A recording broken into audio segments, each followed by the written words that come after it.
یہ جو آتنکوادی حملہ ہوا ہے، بزدلانہ حملہ ہوا ہے، وہ اس پر مؤثر کارروائی کریں گے، مرنے والوں کو وہ انصاف دلائیں گے، اور پاکستان جیسے ایک فیلڈ اسٹیٹ کے خلاف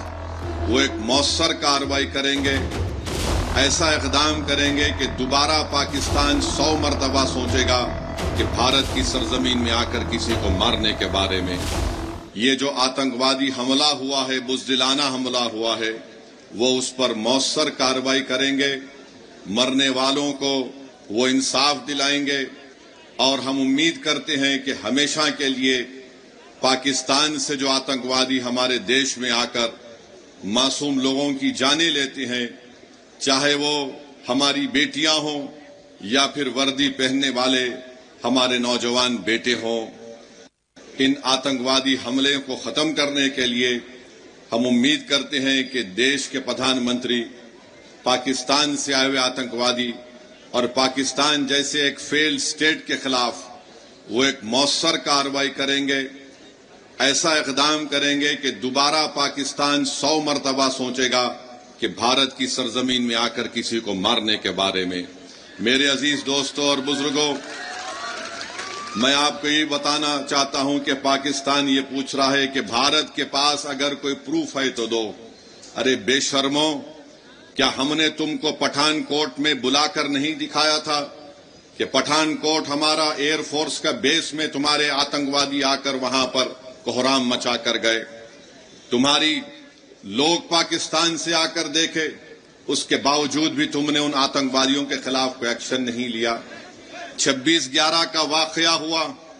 میں جانتا ہوں آندھرا تلنگانہ میں نظام آباد ایک علاقہ ہے، وہاں کی ہماری ایک بیٹی جس کی شادی ہو کے چند دن ہوئے تھے، اس نے اپنے خاندان والوں کے ساتھ وی ٹی اسٹیشن پر تھی، پاکستان سے آئے ہوئے آتنکوادیوں نے وی ٹی اسٹیشن پر گولیاں مار کر لوگوں کی ہتیا کی، تو اس میں نظام آباد کی ایک نئی دلہن بھی ماری گئی تھی۔ پاکستان کبھی بھی اقرار نہیں کرے گا کہ ان کے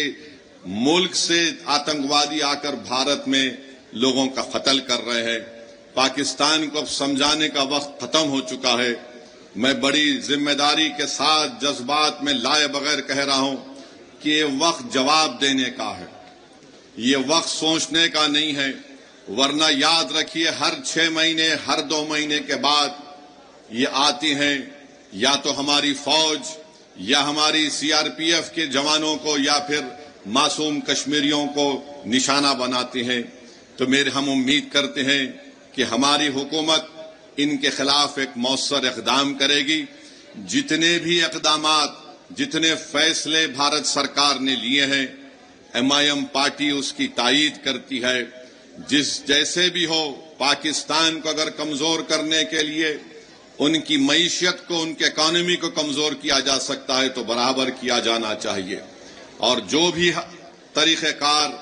حکومت استعمال کرے گی، ہم امید کرتے ہیں کہ آتنکواد ختم ہوگا۔ یہ دیش کا مسئلہ ہے، یہ کوئی سیاسی مسئلہ نہیں ہے، اور لوگوں کو بھی اس پر راجنیتی کرنے کی کوئی ضرورت نہیں ہے۔ میں آپ کو بتانا چاہ رہا ہوں کہ ہماری بیٹی جس کا نام ہمانشی ہے، اس کے پتی کو گولی مار کر 6 دن کے بعد شادی کر کے گئے تھے، اس کا قتل کر دیا گیا ان آتنکوادیوں نے۔ یہ ہماری بیٹی ہمانشی کا پیغام دیتی ہے، ہمارے دیش میں بسنے والے جو لوگ ہندو مسلم کا زہر پھیلا رہے ہیں، وہ کہتی ہے کہ میں نے اپنے پتی کو کھویا، مگر میں نہیں چاہتی کہ مسلمان اور کشمیریوں کے خلاف نفرت کے مظاہرے کیے جائیں۔ ہم امید کرتے ہیں کہ بھارت سرکار ہماری اس بیٹی جس نے اپنے پتی کو کھویا ہے، اس کے اس الفاظ کو یاد رکھے گی، اور دیش کبھی ان لوگوں کو معاف نہیں کرے گا جو ایسے وقت میں بجائے ہم متحد ہو کر ان آتنکوادیوں سے اور ان آتنکواد کو پروموٹ کرنے والے دیش سے مقابلہ کریں، جو ہمارے ملک میں اس کا فائدہ اٹھا کر نفرت کو پھیلانا چاہتے ہیں۔ یاد رکھو، اس وقت پر ہم کو نفرت نہیں، ہم کو امن کو اور محبت کو پیدا کرنا ہے، تاکہ ہم دیش کو مضبوط رکھ سکیں۔ اور جو لوگ نفرت اور زہر پھیلا رہے ہیں، یاد رکھو تم LET اور پاکستان کے چہروں پر مسکراہٹ لے کر آ رہے ہو، ہم یہ چاہتے ہیں کہ ان ظالموں کے چہروں سے مسکراہٹ ختم ہو جائے. ہم یہ چاہتے ہیں کہ جو لوگ ہمارے پڑوس ملک میں بیٹھ کر ہمارے بچیوں کو ہم بیوہ ہوتے دیکھ رہے ہیں، ہم یہ چاہتے ہیں کہ ان کی آنکھ میں آنسو آئیں، وہ روئیں، اپنی قسمت پر روئیں. اور آج یہ وقت ہے کہ بھارت کو ایک متحدہ طور پر ایسے لوگوں کے خلاف پیغام دینا ہے. ہم بھارت کے پردھان منتری سے اس بات کا مطالبہ کرتے ہیں کہ جتنے 26 لوگ وہاں پر مارے گئے،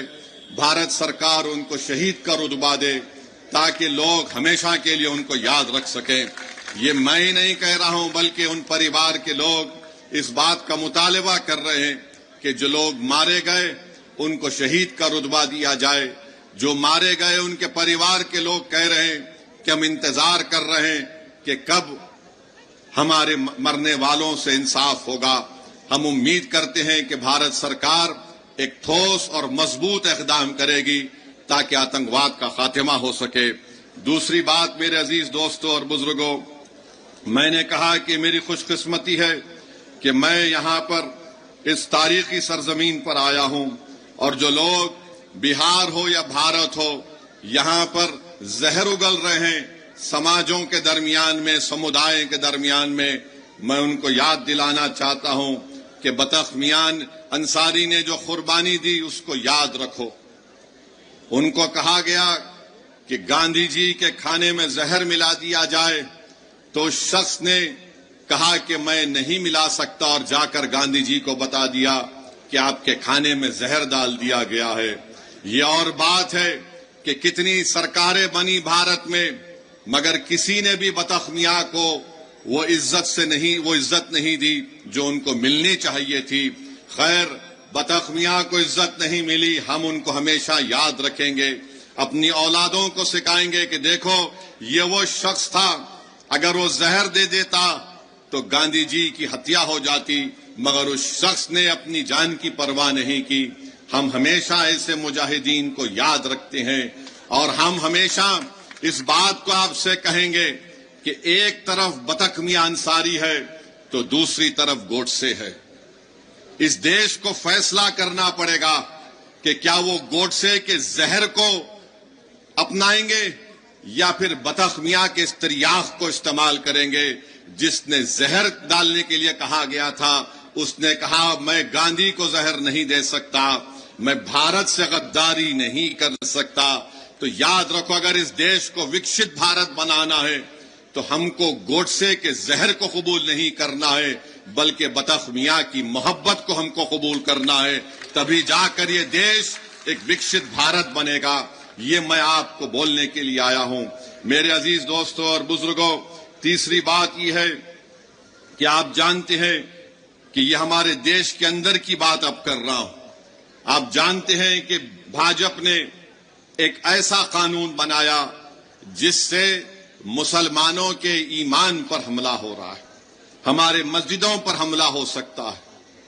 ہماری شناخت پر حملہ ہو سکتا ہے، ہماری شہریت پر تو حملہ CAA کا قانون بنا دیا گیا. یاد رکھیے، یہ وفد ترمیمی قانون 2025 جو بنایا گیا ہے یہ صرف اور صرف RSS کی ایک کوشش ہے کہ بھارت کے مسلمانوں سے ان کی مسجدوں کو چھین لیا جائے، ان کی درگاہوں کو چھین لیا جائے، ان کے خانقاہوں کو چھین لیا جائے، قبرستانوں کو چھین لیا جائے، عیدگاہ کو ختم کر دیا جائے، امام باڑوں کو ختم کیا جائے. میں آپ سے اپیل کر رہا ہوں کہ آپ اس کالے قانون کے خلاف متحدہ طور پر کھڑے ہو جائیے، اور ایک آواز میں ہم سب کو یہ پیغام دینا ہے کہ بھارت کے سمویدھان کو بچانا ہے اور وفد کے قانون کو واپس لینا ہے. مودی، یہ ہمارا اعلان ہونا چاہیے، کیونکہ یہ قانون بابا صاحب امبیڈکر کے بنائے ہوئے سمویدھان کے فنڈامنٹل رائٹس کے خلاف بنایا گیا ہے. مجھے افسوس ہے اس بات کا کہ نتیش کمار، چراغ پاسوان، کشواہا صاحب، چندرا بابو نائیڈو، جینت چودھری، کمارا سوامی نے اس کالے قانون کی تائید کی. ہم پوچھنا چاہتے ہیں نتیش کمار سے، چراغ پاسوان سے،